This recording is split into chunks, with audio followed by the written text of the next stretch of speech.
back to Roshan Engineering Hub. In this video, we are going to learn about the concept of weak entity sets in DBMS. So in this video, I will explain to you everything about weak entity sets from basics in detail, including that what is an entity or what is the meaning of entity sets. Entity sets having two types, that is strong entity sets and weak entity set. So we will study about both the types. Then we will discuss about the partial key, identifying relationship, total and partial participation, etc. with a real life example. Okay, so in this video we will discuss about all these topics. So make sure you watch the video till the end, and if you clear the topic, please drop a comment in the comment box so that I will get motivated to make more such videos. And also like the video, share with your friends, and do not forget to subscribe the channel for more such easy explanation videos. So let's start with the topic, that is weak entity sets. But before going to the weak entity set, first we will discuss about that what is the meaning of entity, what is an entity. Okay, which is our first topic, that what is entity. So what is an entity? Entity is simply the real world object that has independent existence. What is the meaning of independent existence? Independent existence means the real world object which is uniquely identified, okay, which is not depending on any other things. For example, the student, employee, customer, these are the example of entity which are the real world objects. For example, the student. So student is having its own attributes, okay, like the roll number, name, student ID, whatever attributes. What are the meaning of attributes? Attributes are the properties of the entities. Okay, so here suppose the student is having an attribute of roll number. So the roll number will uniquely identify the student. Okay, so therefore the student is an entity example. Okay, we have studied about the entity in detail in the ER model video. Okay, in that we have seen that what is the meaning of entity, what are the two types of entities, strong entity and weak entity in detail. So if you want to watch that video, the link in the description box, you can check it there. Okay, so this is about the entity. So okay, I hope you clear with the entity. Now you will discuss the next topic, that is the entity set. So if you want to take the screenshot, take it or write it down, then we will discuss about the next topic, which is a entity set. Yes, so now what is an entity set? See, the entity set is a collection of similar entities which share the common attributes. What is the meaning of entities? Entities we have just studied now. The entities is a real world object which is uniquely identified, and attributes are the properties of entities. Okay, so in entity we have seen the example of student. Okay, in the student it is having its attributes like name, roll number, age, branch or whatever. So here the entity set example is all the students in a college form a student entity set. See, all the students in a college will share a common attributes. Okay, so as here all the students in a college will share the common attributes, so the collection of student entities will form a student entity set. Okay, I hope you clear with the entity set.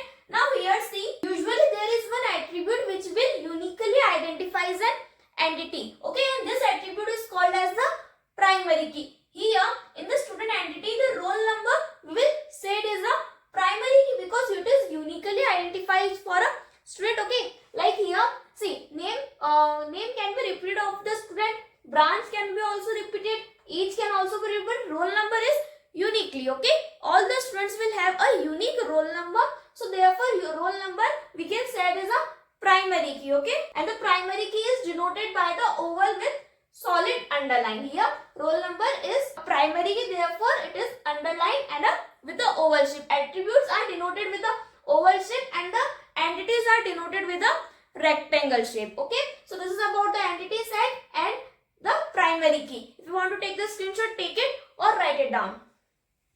Yes, now the entity sets are of two types. What are these? Strong entity set and weak entity set. First we will discuss about the strong entity set. What is a strong entity set? See, the entity set which has its own primary key. Okay, the entity set which has a primary key which can exist independently. Okay, which does not depend on any other entity for its identification is called the strong entity set. Okay, and it is represented by a rectangle, single rectangle. Okay, so for example, let's understand with the help of an example directly.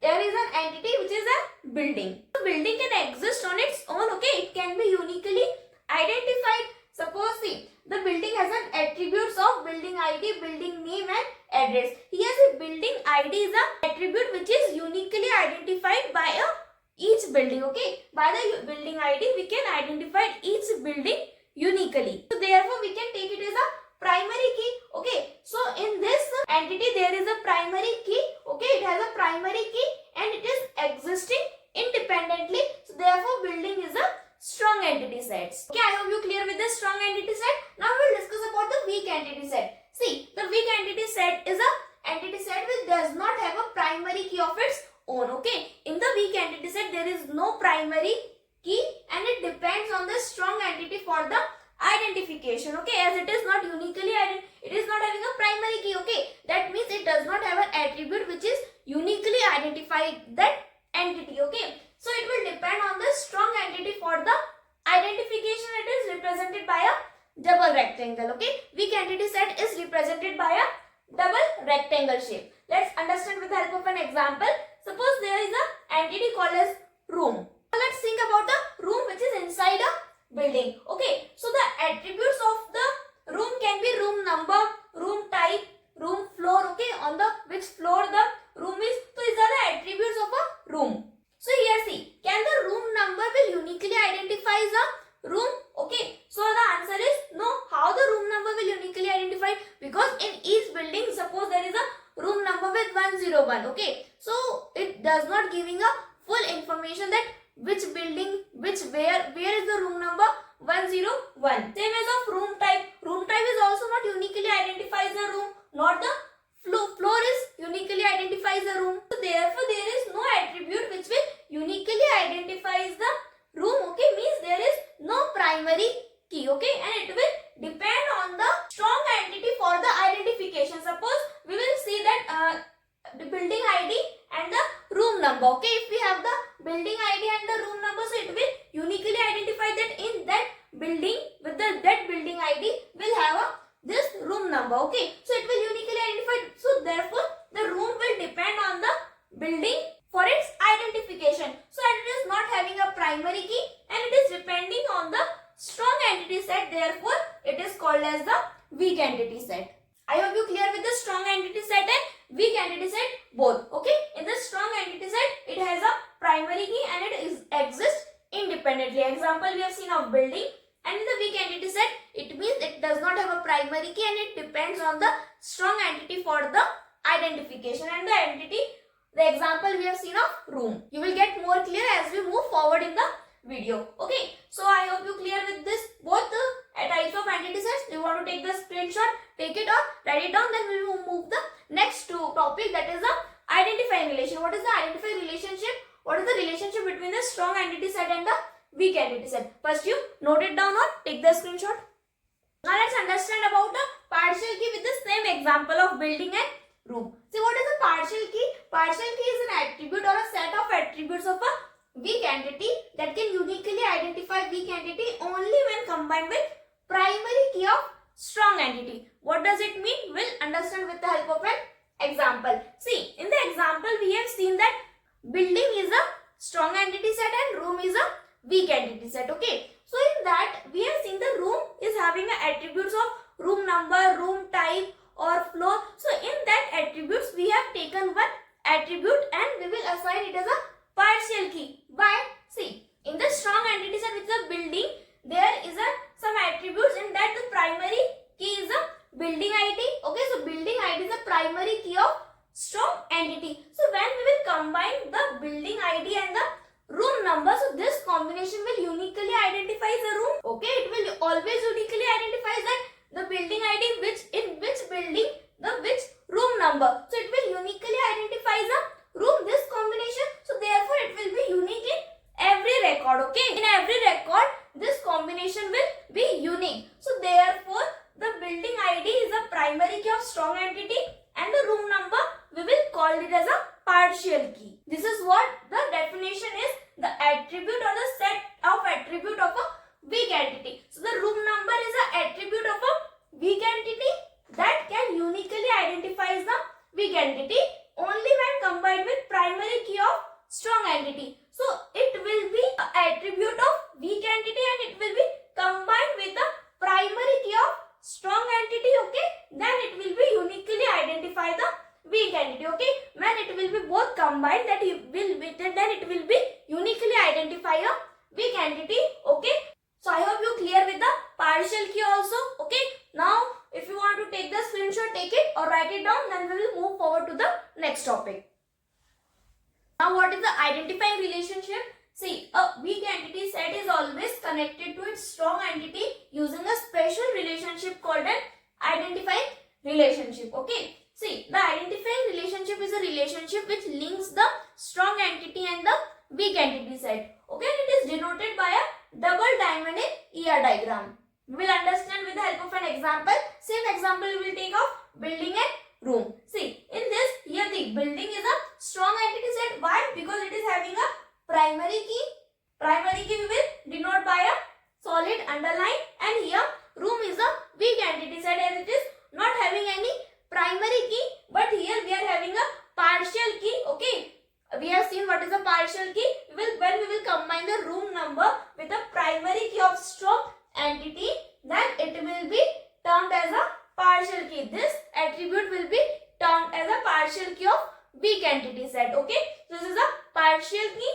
Now room is a weak entity set, therefore it is denoted by a double rectangle, and it is a single rectangle as it is a strong entity set. Now here we are seeing a identifying relationship. So the relationship between the strong entity and the weak entity set is called as the identifying relationship. Here has is the identifying relationship, and it is denoted by a double diamond shape. Okay, clear with the identifying relationship? See, in the identifying relationship, the weak entity set must be participate in the identifying relationship as it is does not exist or uniquely identified without a strong entity. Okay, so therefore the weak entity set must be participate in the identifying relationship. Okay, so I hope you clear with the identifying relationship. And one more thing, why there is a here the single line and here is the double line. What does it mean? See, the single line means the partial participation and the double line means the total participation. Okay, I have said you that the weak entity set must be participate in the identifying relationship. Strong entity set may or may not participate in the identifying relationship, but the weak entity set must participate. So therefore there is a double line which represent the total participation. The single line will represent the partial participation. What is the total and partial participation? We will discuss detail in later in our video. First you write it down about the entity relationship or take the screenshot, then we will move forward in the video. Yes, now let's discuss about the participation. Total participation and the partial participation. First we will discuss about the total participation. What the total participation means, that every entity in the entity set must participate in the relationship. Means there should be no entity which exists without participation in the relationship. Okay, here the participation is mandatory, not optional. Okay, so every entity in entity set must participate in the identifying relationship. And see, here the weak entity set always have a total participation in the identifying relationship. See, we have two entity sets, strong and weak entity set. So the weak entity set will always have a total participation in the relationship. Okay, and because the weak entity set does not exist independently, it always depend on the strong entity set for its identification. Okay, as it does not uniquely identify, therefore depend on the strong entity set for its identification. Let's understand with the help of an example. The example which we are having of building a room only. See, the room cannot exist without the building. Okay, there cannot be a room which is not inside a building. So the room must always link to some building. Therefore, room is a weak entity set and it must always have a or must always participate in the identifying relationship. In the ER diagram, we will show the total participation with the help of a double line. Okay, drawn between weak entity and the identifying relationship with a double line. Okay, this is our identifying relationship. This is our weak entity set, and between that we will draw a double line which will represent as a total participation. So if entity which does not exist without a participation, then its participation is total. Okay, like here, if room does not participate in the relationship, then it will does not have its existence. Okay, if the room will not participate in relationship, then it will does not have its existence. That which room, where room, okay, what room number. So therefore, for the existence, room must participate in the identifying relationship for its existence. Okay, I hope you clear with the total participation. Let's move towards the partial participation. Now what what is the meaning of partial participation? In partial participation, not every entity must participate in the relationship. Participation is optional, okay? In the partial participation, it is not compulsory that the entity must participate in the relationship, okay? It is not compulsory, it is optional. For example, does the building can exist without a room? Yes, of course, when the building is under construction, so therefore that time there will be no room. So the building can exist without a room. So it is not compulsory for the building to take the participate in the identified relationship. So building will have a partial participation in the identified relationship because it may or may not have rooms, okay? It may have an empty building. So here the participation is optional. Some entities may be connected, some entities may not be connected. And in the ER diagram, it is shown using a single line, okay? As here in the relationship and the strong entity set, the representation of the partial participation is with the single line only. So if the entity can exist without participate in the relationship, then its participation is partial. As here the building can exist alone only without being participate in the relationship, okay? So this is the about the total participation and the partial participation. I hope you clear with both the participation, and I have also explained you with the help of an example. So if you want to take the screenshot, take them or write it down. And see, here one more thing, that it will always have a one-to-many relationship, okay? Means one strong entity set will associate with many weak entities, but each weak entity set will always associate with only one strong entity. For example, one building can have many rooms, but each room will belong to only one building, okay? So in this type of relationship, that is always a one-to-many relationship, okay? So I hope you clear with the weak entity set concept. So in this video, we have covered about the entity sets, two types of entity set, that is strong entity set, weak entity set, identifying relationship, partial key, and the two types of participation, that is the total participation and the partial participation. So this is for today's video. If you clear the topic, please drop a comment in the comment box, like the video, share with your friends, and do not forget to subscribe to the channel for more such interesting videos. See you in the next video. Till then, keep learning and keep growing. Thank you for watching.